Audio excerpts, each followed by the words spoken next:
जी, तो असाइनमेंट हमने डिस्कस की है और अब हम प्रॉपरली अपने लेसन पे आते हैं।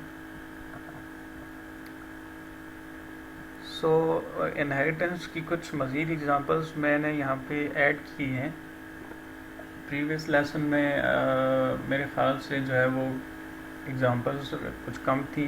मैं ये चाह रहा हूँ कि मज़ीद जो है वो कुछ एग्जांपल्स हम यहाँ डिस्कस करें ताकि आपको ये टॉपिक जो है वो मज़ीद जो है वो बेहतर तरीके से समझ आ जाए। तो हमने डिस्कस ये किया था कि इनहेरिटेंस का जो कॉन्सेप्ट है वो हम वहाँ यूज़ करेंगे जहाँ हमने एग्जिस्टिंग क्लासेस की फंक्शनैलिटी को यूज़ करना होता है। यानी ये क्लास पहले से बनी हुई है और मैं उस क्लास की फंक्शनैलिटी को अपनी एक क्लास के अंदर जो है वो रीयूज़ करना चाह रहा हूँ। ठीक है, और आप इसको यूँ भी समझ लें कि लेट से मैं एक एग्ज़ाम्पल सिनेरियो की अगर बात करूँ तो मैं अगर ये कह रहा हूँ कि मुझे मल्टीपल क्लासेस बनानी है।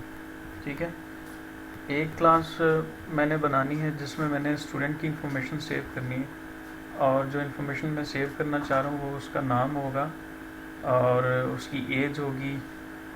इसी तरह से जो है वो उसका कोई एड्रेस होगा और उसकी एजुकेशन की इंफॉर्मेशन की अगर बात करें तो उसका रजिस्ट्रेशन नंबर होगा और इसी तरह से जो है वो उसका कोई जीपीए की वैल्यू होगी।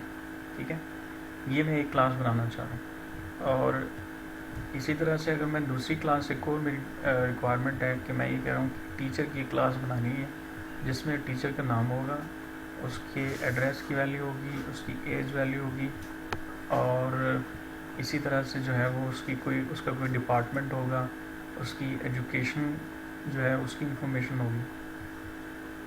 ठीक है, तो यहाँ आपने नोट ये करना है कि मैं दो क्लासेस बनाना चाह रहा हूँ और दोनों क्लासेस में कुछ एट्रीब्यूट कॉमन है। जैसे नेम जो है वो स्टूडेंट में भी आएगा और नेम जो है वो टीचर में भी आएगा। ठीक है, इसी तरह से जो एज है वो टीचर की भी एज होगी और स्टूडेंट की भी एज होगी और इसी तरह जो एड्रेस है वो भी क्या होगा, दोनों में कॉमन होगा। तो कुछ एट्रीब्यूट कॉमन है, कुछ जो है वो उनके अपने एट्रीब्यूट हैं। तो यहाँ जो प्रॉब्लम है वो प्रॉब्लम ये है कि अगर मैं दो क्लासेस अलग अलग बनाऊँ तो जो ये एट्रीब्यूट है ना, नेम, एज और कॉन्टैक्ट, ये दोनों क्लासेस में रिपीट हो जाएंगे।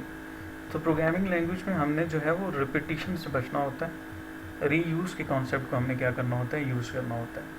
ठीक है, तो इस तरह के एग्जाम्पल सिनेरियोज़ में जैसे मैंने बताया कि जहाँ पे हमने क्या करना हो, हमारा कोड जो है वो क्या हो रहा है, रिपीट होगा। तो रिपीटिशन को हम ख़त्म करते हैं और यहाँ पे कॉन्सेप्ट ऑफ इनहेरिटेंस को लेके आएंगे।